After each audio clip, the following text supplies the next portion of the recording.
할렐루야.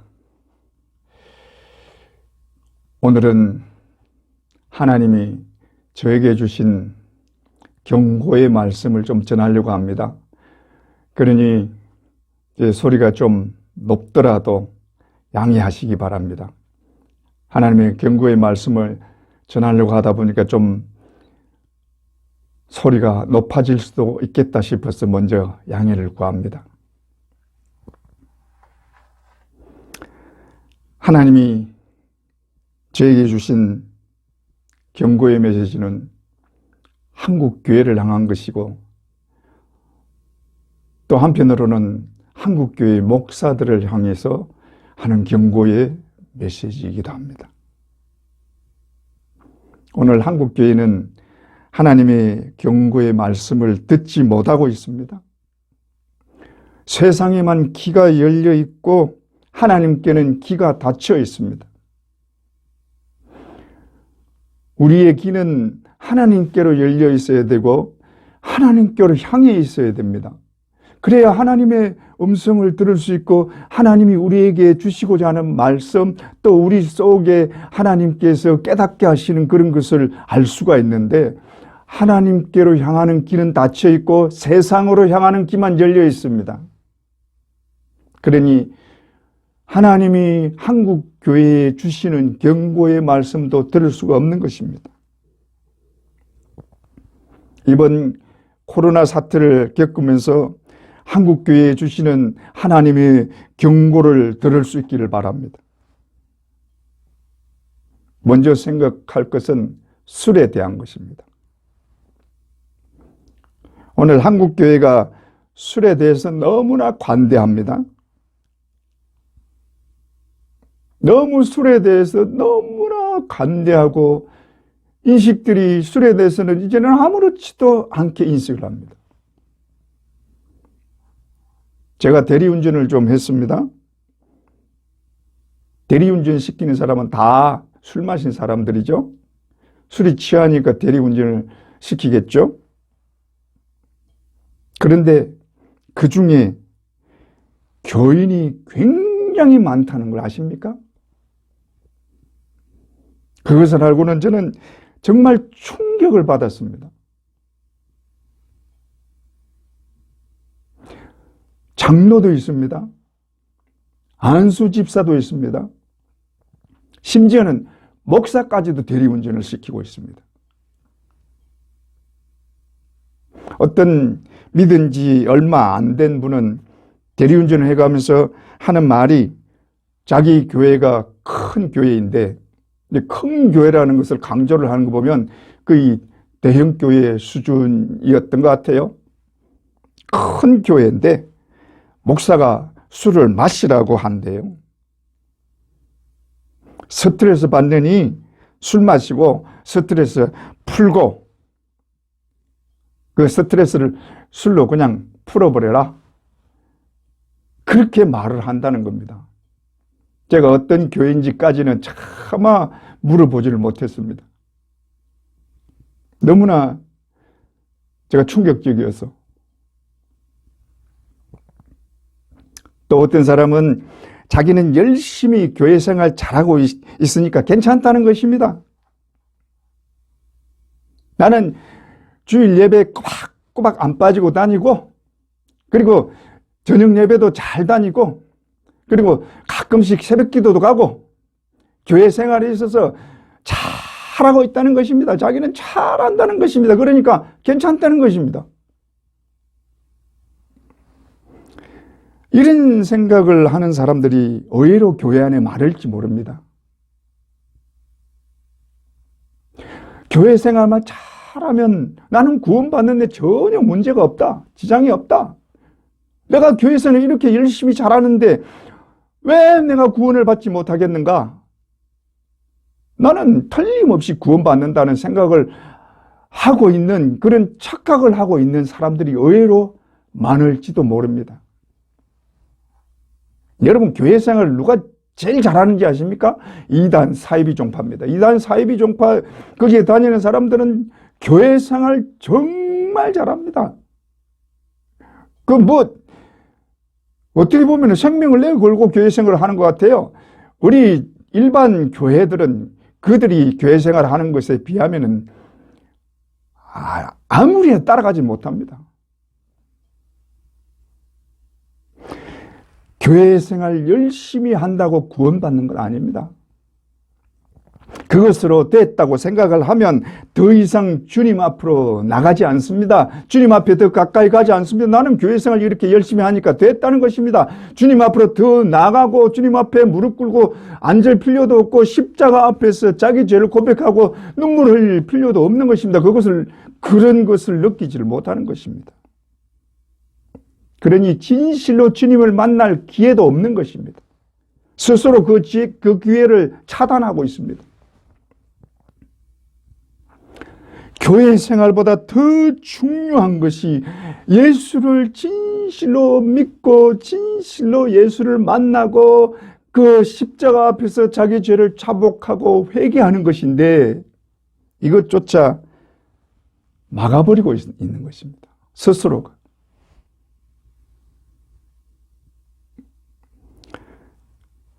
본래로 돌아가서 제가 가장 충격적인 것이 무엇이었냐면 토요일 밤에 대리를 하고 갑니다. 토요일 밤에 대리를 하고 가면서 그것도 여자분인데 대리운전을 하면서 내일 성가대에서 찬양을 해야 한답니다. 성가대언이라는 것입니다. 여러분 정말 하나님이 그 찬양을 받을 수 있을까요? 또 한 번은 내일 주일학교 애들을 가르쳐야 하는데 그분이 그 부장 선생님하고 통화를 하면서 내일 가르칠 가장 중요한 내용이 무엇입니까? 하고 물어보고 있습니다. 그것도 다른 남자와 모텔에서 나와서 집으로 가면서 그러고 있습니다. 그 얘기를 듣고 가는 동안 내내 나는 눈물만 흘렸습니다. 이 아이들을 어떻게 해야 하나? 저런 교사가 가르치는 아이들이면 저 아이들이 뭘 배우고 예수를 어떻게 만날까? 이 아이들을 어떻게 해야 하나? 이런 자들이 회개할까요? 이런 사실을 그 교회 목사는 알고 있을까요? 오늘 대부분의 교회는 술 마시지 말라는 것을 권덕사항이라고 말합니다. 권덕상 마시지 말라는 것입니다. 술 마시면 안 된다가 아니라 권덕상 마시지 말라. 남이 보기 안 좋으니까 마시지 말라는 것입니다. 쉽게 말하면. 하나님의 말씀을 자기들 마음대로 자기들 멋대로 해석을 하고 있습니다. 고린도전서 6장 9절에서 10절 말씀에 보면 하나님 나라에 들어가지 못하는 자들이 열거되어 나옵니다. 불의한 자가 하나님의 나라를 유업으로 받지 못할 줄을 알지 못하느냐? 미혹을 받지 말라.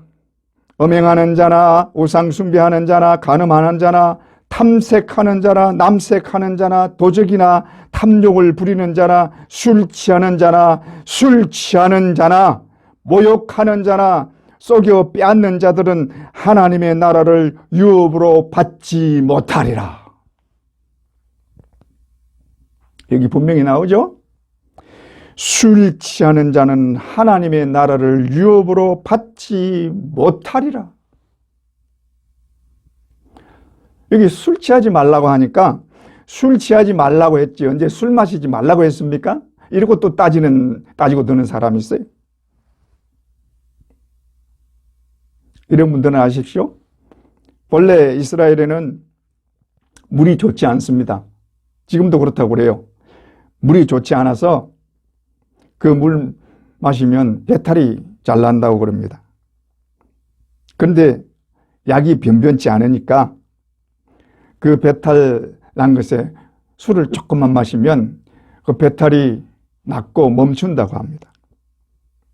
아마 이런 것을 염두에 두고 바울이 술 취하지 말라고 하지 않았나 싶습니다. 술 마시지 말라가 아니라 술 취하지 말라고 했을 것이라고 조금은 추론해 봅니다. 그러나 이 본래의 말씀은 술 마시지 말라는 것입니다. 여러분, 이런 억지를 부리는 사람이 좀 있죠? 이건 억지입니다. 술 취하는 것과 술 마시는 것과 다른 게 뭐가 있습니까? 술 마시면 취하게 되는 것인데 본인도 이것이 억지라는 것을 알고 있습니다. 그러면서 자꾸 그렇게 억지를 부르면서 자기 합리화를 시킵니다. 취하지만 않으면 되지. 술 마시고 안 취하는 사람이 있습니까? 술 취하는 자는 하나님 나라에 들어갈 수 없습니다. 하나님 나라에 못 들어갑니다. 그런데도 술에 대해서 어떤 경고도 하지 않습니다. 심지어 마시라고까지 한다고 하니까 그것은 지옥 가라고 하는 것입니다. 술 마시고 지옥 가자는 것입니다. 오늘 한국 교회 자체가 취해서 돌아가고 있는 것이 아닌지 모르겠습니다. 한국 교회가 술에 취해서 아니면 세상에 취해서 그렇게 돌아가고 있는 것이 아닌가 생각이 들 정도입니다. 한국 교회 자체가 그러니 교인들이 어떻게 되겠어요? 심지어 불륜을 저지르는 것에 대해서도 아무런 말도 하지 않습니다. 눈을 감아버립니다. 불륜을 저지르는 것을 알고도 아무 말도 하지 않고 있는, 어떤 경고도 하지 않고 있는 그런 목사들이 교회에 얼마나 많은지도 모릅니다. 또 그 불륜을 저지르는 것 자체도 아마 모르고 있는지도 모르고 알고도 눈 감아 버리는지도 모릅니다.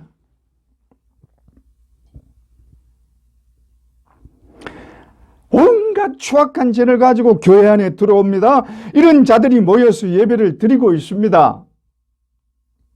이런 예배를 또 인도하고 그 예배를 인도하면서 설교를 하는 것이 이들에게 대한 경고나 이들에게 대한 회개를 강조하고 회개를 경고하는 것이 아니라 그냥 하나님의 말씀이다 그러면서 사랑 또 세상적인 듣기 좋은 소리 그런 말만 하고 있는 것입니다.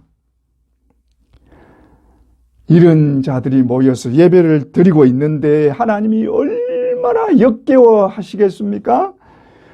하나님이 이런 예배를 받으시겠어요?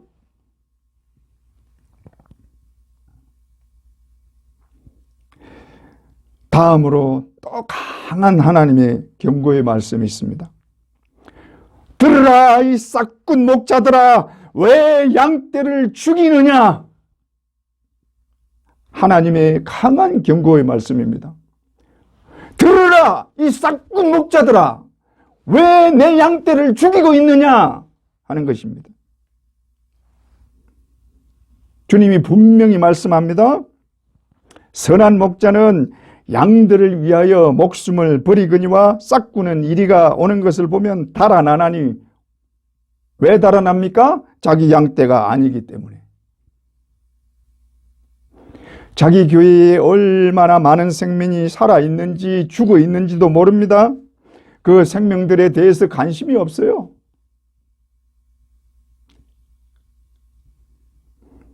그 생명들을 어떻게 하면 살릴까 고민하고 기도하면서 자기 목숨까지도 내어놓고 애를 쓰는 목사가 과연 몇 명이나 있을까요? 한국교회에 그런 목사님들이 과연 얼마나 있을까요? 있기는 할까요?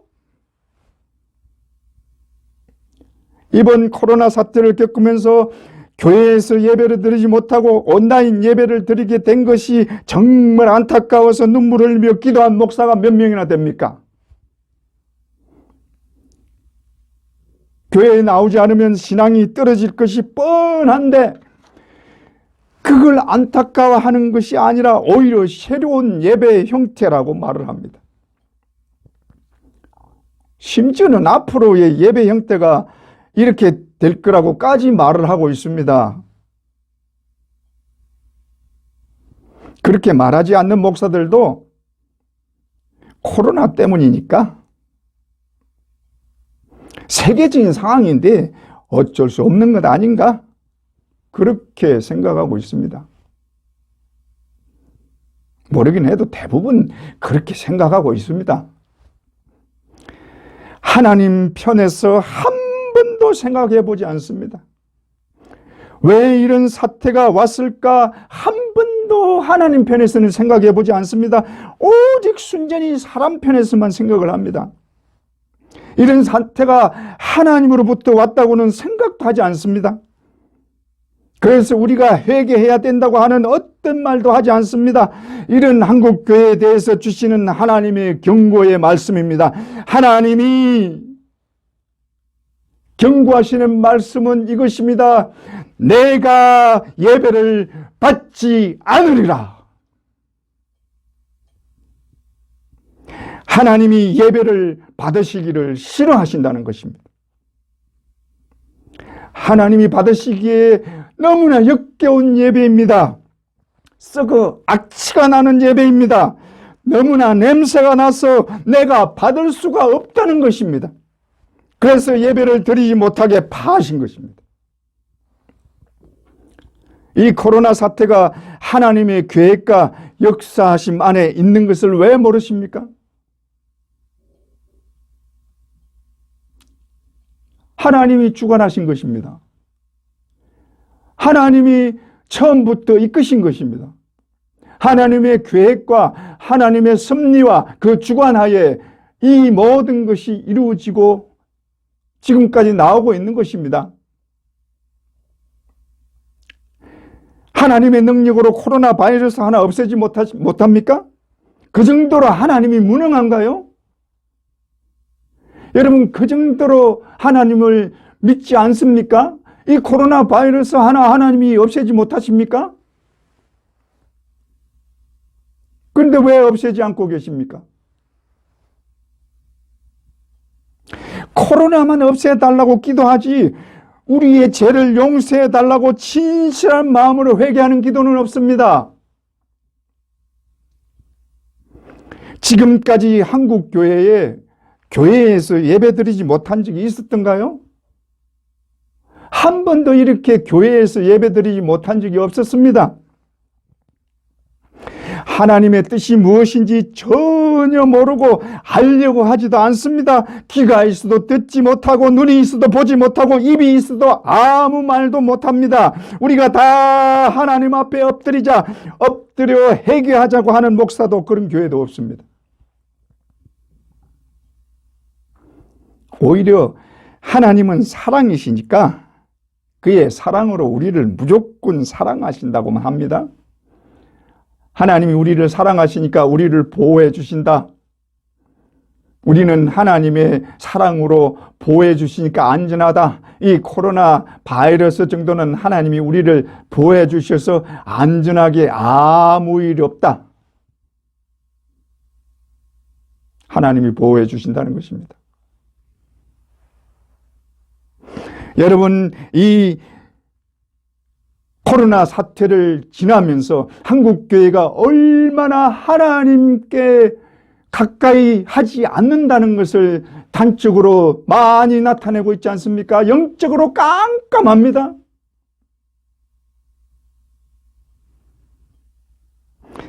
여러분이 온라인 예배가 끝나면 한국교회 교인 수가 얼마나 줄어들지 상상이나 가십니까?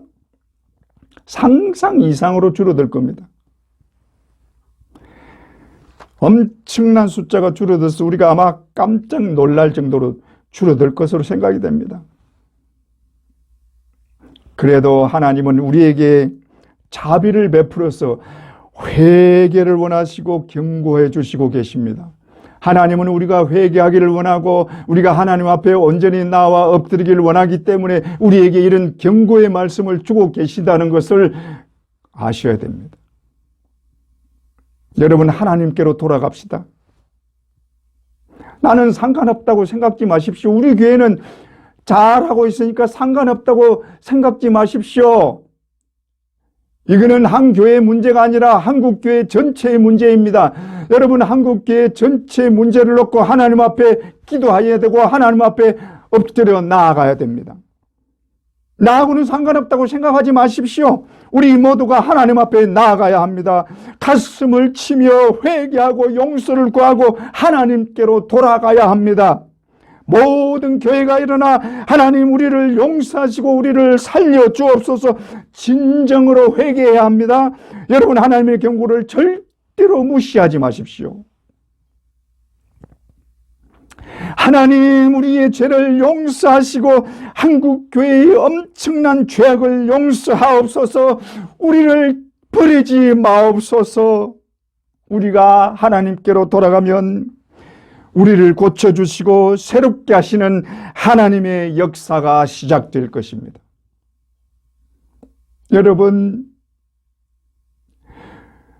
우리 자신뿐만 아니라 한국교회를 위해서 여러분 하나님 앞에 나아가야 합니다. 내 죄악을 하나님 앞에 내어놓고 고백하고 회개하는 마음으로 하나님 우리를 살려주옵소서. 우리 죄악을 용서하옵소서. 우리가 너무 하나님 앞에 가까이 나아가지 못했습니다. 하나님의 마음을 정말 헤아리지 못하고 알지 못했습니다. 하나님을 전적으로 의지하고 신뢰하고 믿지를 못했습니다. 너무나 우리 마음대로 신앙생활을 한 것을 용서하여 주시옵소서. 하나님 앞에 우리가 무릎 꿇고 나아가 기도해야 합니다. 그럴 때 하나님은 우리를 새롭게 하시고 우리를 다시 일으켜 주시고 하나님의 그 놀라운 은혜 안으로 이끌어 들이시기를 역사하시는 하나님의 역사하심을 맛보게 되고 하나님이 역사를 시작하실 줄 믿습니다. 여러분 믿습니까? 기도하십시다.